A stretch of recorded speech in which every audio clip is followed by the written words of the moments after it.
Përshëndetje doktor, përshëndetje gjithë pranishëm. Dy pyetje pas kësaj. Sa ndjehi ke ardhur për degadimin e vendit në gjithë të vite? Ka strecu mu bandori kombinati tekstil.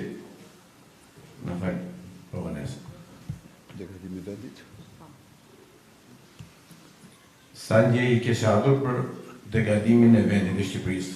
Se gjithmonë ti ke qenë në njërin anë, o kryeministër, o president, o sekretar opozite. Po. E para. E dita, na u deshin 13 vite për ta përmirësuar këtë regjim. Na duhen 13 vite për ta përmirësuar. Ai që ditën e parë në parlament ka ardhur edhe tha, nuk keni pa gjë akoma. Edhe vjen nga një qeverisje, pushtet lokal. Ai dije se kush ishte.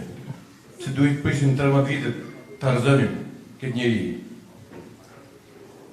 Edhe degadimi i këtij vendi që tani promohet vetëm droga, kartelet, vrasjet, edhe s'pushojmë gjë. Edhe ndjehemi të tratuar nga pjesa drejtuese e juaja. Gjysmën e kabinetit i ke në qeverisin e Ramës, i ke pas bashkëpunëtor të ngushtë, i ke atje sot. Nga ne nuk i tratuar si herë, nga baza. Ne që këtu jemi, e kemi qenë e do jemi të gjatë. Tani, për këtë pjesë, na i përgjigjet shkurtë, je shumë gjatë, në zjarë. Faleminderit gjithëve. Tani, falenderoj shumë. Së pari, duhet të bëjmë një analizë bashkë. Në një sistem demokratik, alternanca e pushteteve është ligj themelor. Dhe ju, në qoftë se krahasoni dy qeverisjet, do të gjeni një ndryshim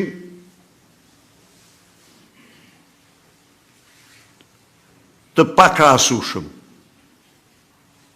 në çdo aspekt. Këtu e kam grafikun unë, që të regon se jo vetëm në vitet 2007, 2014,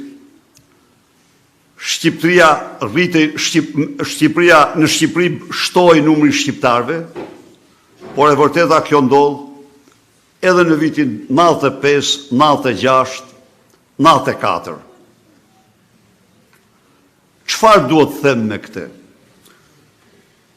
Pavarësisht nga problematikat, ne u dham shqiptarve një qeverisje që jepte shpresë. Së dyti,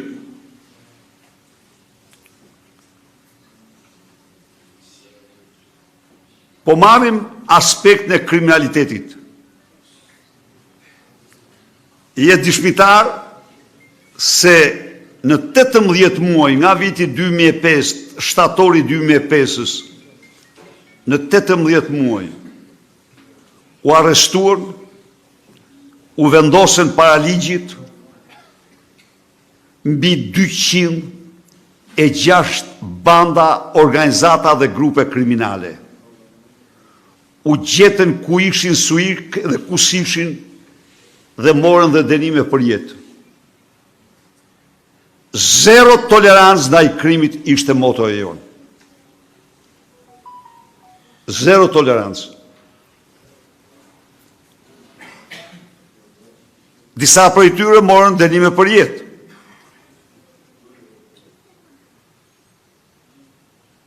Të gjithë treguesit tjerë ishin dëshmie një përpjekje serioze për luftën kundër kriminalitetit. Do marrim korrupsionin. Do t'jap vetëm 2 dhëna. Në vitet 2007-2008, sipas statistikave, u dënuan në gjykatat e vendit 630 zyrtar për korrupsion. Në vitet 2022-2023 janë dënuar gjithsej 199 zyrtar për korrupsion. 3 herë më pak. E dhëna tjetër që duhet jap ju, është kjo. Është kjo. Në 8 vite, ne administruam rreth 30 miliard euro, të gjitha taksat tuaja, të gjitha.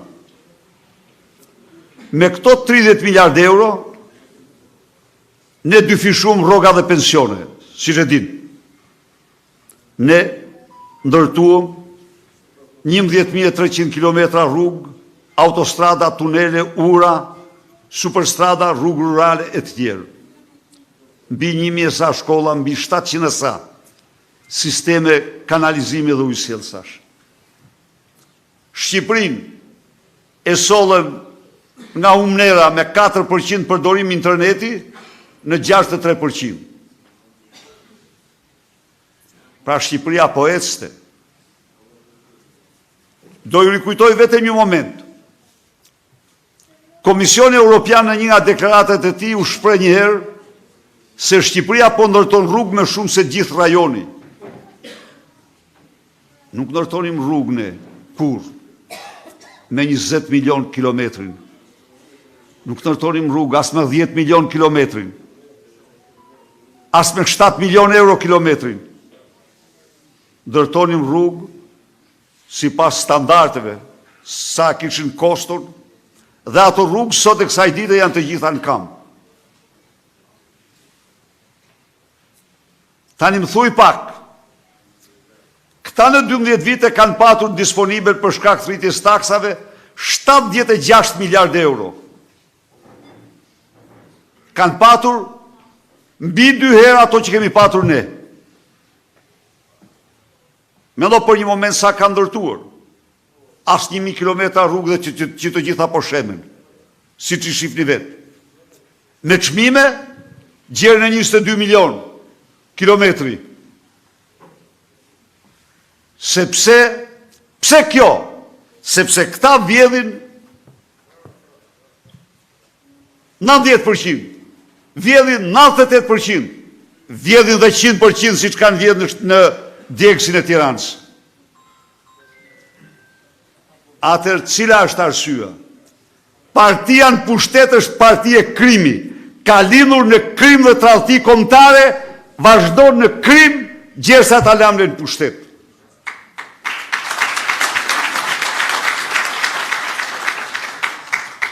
Tani, unë nuk di cilët janë ata ministra që më thua punojnë me te, këte nuk e di, por di një gjë, dhe ta them, këtu. Sa po erdhin pushtet bëri gjithë shka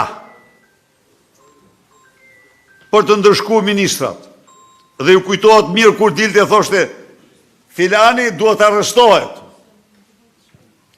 Por ama, kontrolët i shkuan kot. Sepse nuk gjeti asgjë. Pse nuk gjeti? Ja u tregoj unë. Sepse Sali Berisha me ligj, i kishtë ndaluar ministrat që të merreshin me tendrat. Po, ju do merri me misionin tuaj, jo me tendrat. Dhe ky ngeli. Kurse ky, jo ministrat, po ky vetë nga mëngjesi gjendar duke marrë me tendrat. Këto pra janë i dashur mik. Do të kemi besim se Chelsea është në një. Në transparencën, zbatim në ligjit, zbatim në kushtetutës. Kushtetuta është shumë e mirë, ligjet janë shumë të mira, ato kërkojnë që qeveritarë të qëndrojnë ndën ligjin, të zbatojnë ligjin, të respektojnë qytetarin. Faleminderit.